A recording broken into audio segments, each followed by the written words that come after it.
Hello everyone. आज हम चालू करेंगे अपना session number 16 of word power made easy. आज मैंने कुछ सोचा है, आज मैं सारे वर्ड्स के एक छोटे छोटे एग्जाम्पल्स के साथ आपको समझाऊंगी लाइक ऑलवेज, बट इस बार थोड़ा सा अच्छा करने की कोशिश करूंगी। I hope you get that. Okay, so let's begin first with the word roots of today. Okay, तो आज का हमारा पहला वर्ड रूट होगा क्रोनोस। क्रोनोस मीन्स होता है टाइम।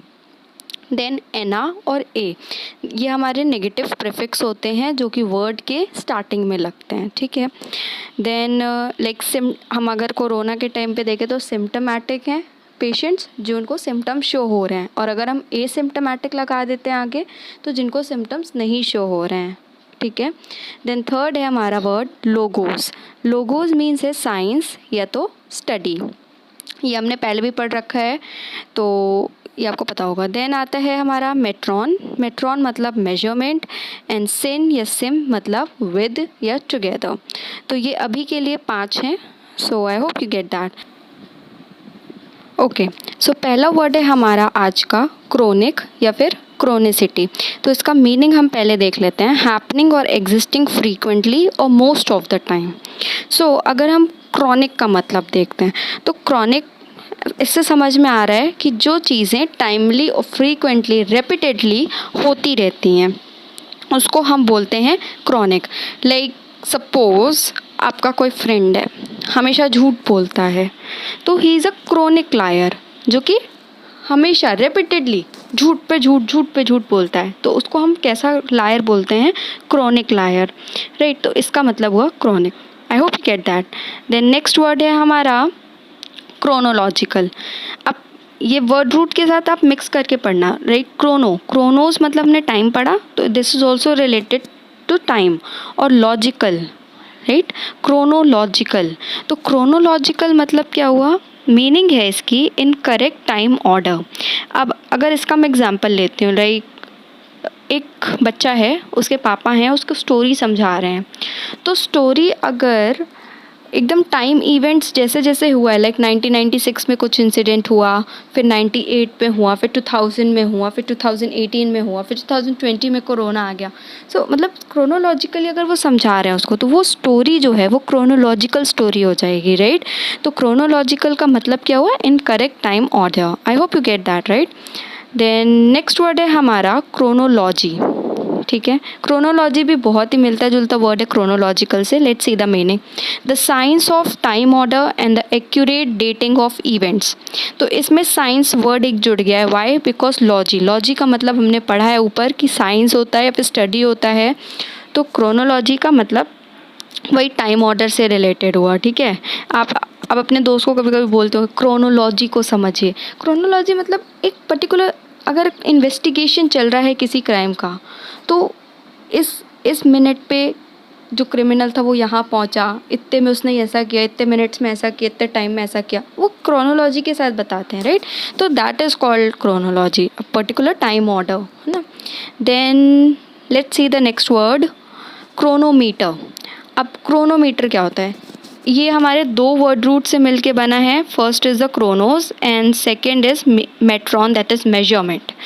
तो टाइम का मेजरमेंट, ये बिल्कुल समझ में आ रहा है। अगर हम इसका वर्ड का मीनिंग देखें तो device that measures time accurately, right.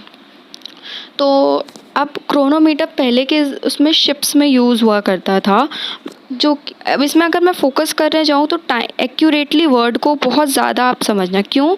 क्योंकि आपकी अगर कोई घड़ी है वो क्रोनोमीटर तभी कहलाएगी जब आपको वो एकदम करेक्ट टाइम दिखा रही है, राइट। तो chronometer is basically a device, and मैंने जैसा कि बताया वो शिप्स में यूज़ हुआ करती थी। ठीक है। Then let's see the next word, chronometry. Chronometry is measurement of time. Again very related word of chronometer. तो क्रोनो मतलब हमारा भाई टाइम, मेजरमेंट, मेट्री का मतलब chronometry, measurement of time. That's very understandable, I hope you get it. Then let's see the next word, anachronism. Now ana मतलब हमने यहाँ पे ऊपर पढ़ा था नेगेटिव प्रीफिक्स है, राइट। तो क्रोनिज्म का मतलब हमने पढ़ा एक पर्टिकुलर टाइम में, है ना। एनोक्रोनिज्म क्या हो गया? आउट ऑफ टाइम या आउटडेटेड। तो सपोज़ मैं इसका एग्जांपल देती हूँ। आपका कोई फ्रेंड है, वो शेक्सपियर के टाइम के जैसा सोचता है, बोलता है, ड्रेसअप होता है उस तरीके से, सो दैट्स एनाक्रोनिज्म। ठीक है, आउट ऑफ टाइम या आउटडेटेड, उस चीज़ को हम एनाक्रोनिज्म बोलेंगे। Then next word, let's skip.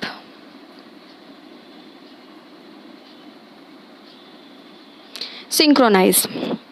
सिन मतलब हमने ऊपर यहाँ पे पढ़ा था विद या टुगेदर, राइट। देन क्रोनाइज मतलब हमें पता है टाइम के हिसाब से। तो सिंक्रोनाइज मीनिंग देखते हैं, हैपन और cause to happen at the same time और रेट। ठीक है, तो डांस का अगर हम बात करते हैं, let's take an art, dance. Dance में सबसे ज़्यादा किस चीज़ की ज़रूरत होती है अगर दो लोग डांस कर रहे हैं तो? सिंक्रोनाइजेशन की। वाई? बिकॉज सेम बीट पे सेम स्टेप्स होने चाहिए, मैच करने चाहिए, that is about synchronization. Dance is all about synchronization with your partner, right. तो हैपन और cause to happen at the same time और rate means synchronize. Then let's see the next word now. Next में अब हम जो हमारे words आएंगे next, वो वर्ड रूट्स उसके देख लेते हैं, राइट। पहला एंटी, एंटी मीन्स अगेंस्ट।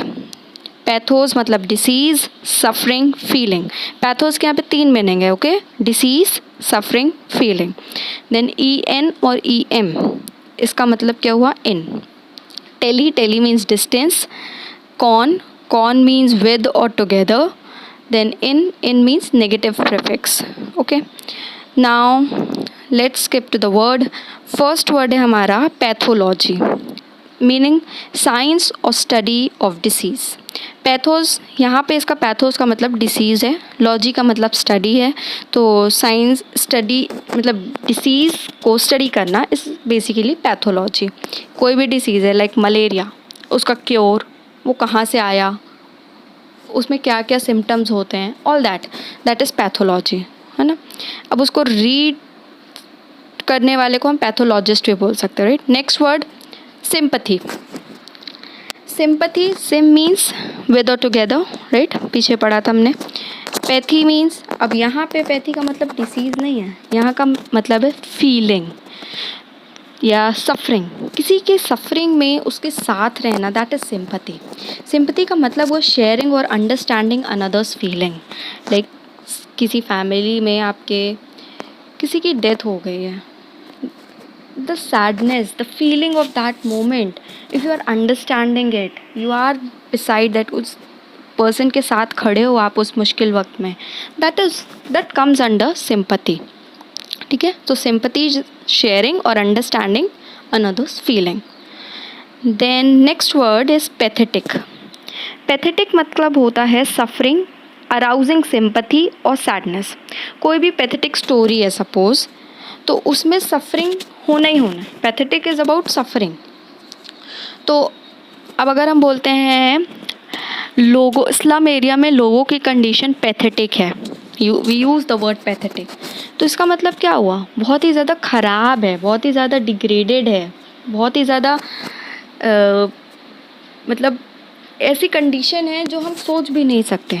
सो ये हमारे अंदर सिंपथी लेके आते हैं, हमारे अंदर सैडनेस की भावना जागृत होती है कि अरे हाँ ऐसा है, बहुत ही ज़्यादा दुख की बात है ये। So all that is pathetic, right. Then next word pathologist. अब मैंने ऊपर ही बता दिया था पैथोलॉजी और पैथोलॉजिस्ट में क्या है। पैथोलॉजी हमने पढ़ लिया था, साइंस और स्टडी ऑफ डिसीज़। अब जो इस साइंस को, स्टडी को, डिसीज़ की कोई भी स्टडी करता है उसको हम पैथोलॉजिस्ट बोलते हैं। तो अगर मीनिंग देखें तो वन हु एग्जामिन्स टिश्यू और diagnose disease is pathologist, right. कि सपोज़ किसी को कोई डिसीज़ हो गई, like let's take malaria only, वो हो गया है, अब कौन सा टिश्यू ख़राब हुआ, इससे क्या इफ़ेक्ट पड़ा, वो उसको ठीक कैसे किया जाता है उस डिसीज़ को, इन सब चीज़ों से डील करे, that is pathologist. Let's take next word telepathy. Tele is means distance, right, ये। और पैथोस मीन्स डिसीज़, और फीलिंग है सफरिंग, पर यहाँ पे पैथी का मतलब हम डिसीज़ नहीं लेंगे, यहाँ का मतलब सफरिंग, यहाँ फीलिंग लेंगे। Telepathy means communication from a distance, ठीक है। तो यहाँ पे एक्चुअली मेंटल टेलीपैथी से भी हम रिलेट कर सकते हैं। हाउ? लेट्स सी, कोरोना के टाइम पे अगर हम देखें तो 2 लोग हैं, मिल नहीं पा रहे हैं, they are at a far away distances, ठीक है। अब मैसेजेस कॉल्स वो तो ठीक है, बट एक इमोशनल कनेक्ट होता है दो लोगों के बीच जो मेंटली चलता है, ठीक है। तो दैट इज़ टेलीपैथी, कि हम उसके इमोशंस को, उसकी बातों को समझ रहे हैं उसके बिना कहे, और वो हमारी बातों को समझ रहा है बिना कहे। That is communication from a distance and that is telepathy. इसी के साथ हमारा जो न्यू वर्ड है, नेक्स्ट वर्ड है टेलीपैथिक, इसी से रिलेट करता है, relating to extra sensory perception. अब ये एक्स्ट्रा सेंसरी परसेप्शन क्या है, यही बात जो मैं भी बताई कि दो लोग हैं, उनका इमोशनल कनेक्ट इतना अच्छा है, like they are able to understand what the other is feeling और वांट टू से। मतलब वो उसने बताया भी नहीं कि मेरे को ऐसा ऐसा है, बट फिर भी वो समझ रहा है, दोनों आपस में एक इशारे की तरह बात कर रहे हैं। That is telepathic. Okay, then next word is empathy. हमने यहाँ सिंपैथी पढ़ा, अब एम्पैथी। एम्पैथी का मतलब क्या है, आइडेंटिफिकेशन विद अनदर्स फीलिंग। यहाँ पे पैथी का मतलब हमारा फीलिंग है, ठीक है। तो एम्पैथी क्या हुआ, सपोज एक पर्टिकुलर इंसिडेंट है, लाइक रोड एक्सीडेंट, है ना। अब रोड एक्सीडेंट से कोई जो आपके फ्रेंड में किसी की डेथ हो गई, किसी के फादर या मदर की, अब आपके साथ भी ये केस पहले हो चुका है, ठीक है। आपके तो आप उसकी फीलिंग्स, आपकी उसकी सॉरो, उसके सैडनेस को अच्छे से समझोगे एज़ कम्पेयर टू जिसके साथ ये घटना नहीं हुई है। तो एम्पैथी इसको बोलते हैं, आइडेंटिफिकेशन विद अनदर्स फीलिंग। आप उसके साथ साथ खड़े हो उसके उस मोमेंट में, और साथ में उसकी फीलिंग्स को समझ भी रहे हो, आइडेंटिफाई कर पा रहे हो कि इस टाइम पे ऐसा कैसा लगता है। दैट इज़ एम्पैथी, ठीक है। Then let's move to next word, apathy. Apathy means without any feeling, कोई फीलिंग ही नहीं है किसी पर्टिकुलर चीज़ के लिए। That is lack of feeling, apathy का मतलब, ठीक है। किसी का कोई मर रहा है, किसी का कुछ हो रहा है, गलत हो रहा है, सही हो रहा है, या किसी की बहुत खुशी की बात है, बट आपको कोई फ़र्क ही नहीं पड़ रहा है, कोई फीलिंग ही नहीं है, ना फीलिंग ऑफ लाइक है ना फीलिंग ऑफ डिसलाइक है।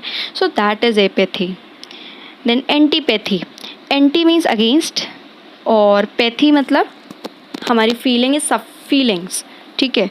तो against strong feeling of dislike, इसका मतलब है स्ट्रॉन्ग फीलिंग ऑफ डिसलाइक, तो एंटीपैथी, ठीक है। यही है कि सिंपैथी, एम्पैथी, उसी का ऑपोजिट एंटीपैथी, है ना, स्ट्रॉन्ग फीलिंग ऑफ डिसलाइक। और अगर कुछ भी नहीं हो रहा है तो एपैथी। तो you can connect these words and then learn, ज़्यादा अच्छे से समझ में आएंगे। अब है नेक्स्ट वर्ड हमारा इनकॉन्ग्रुइटी। अब इनकॉन्ग्रुइटी क्या है, मीनिंग देखते हैं पहले, ठीक है। फॉर एग्जाम्पल देखते हैं, strange because of not agreeing with what is usual और एक्सपेक्टेड।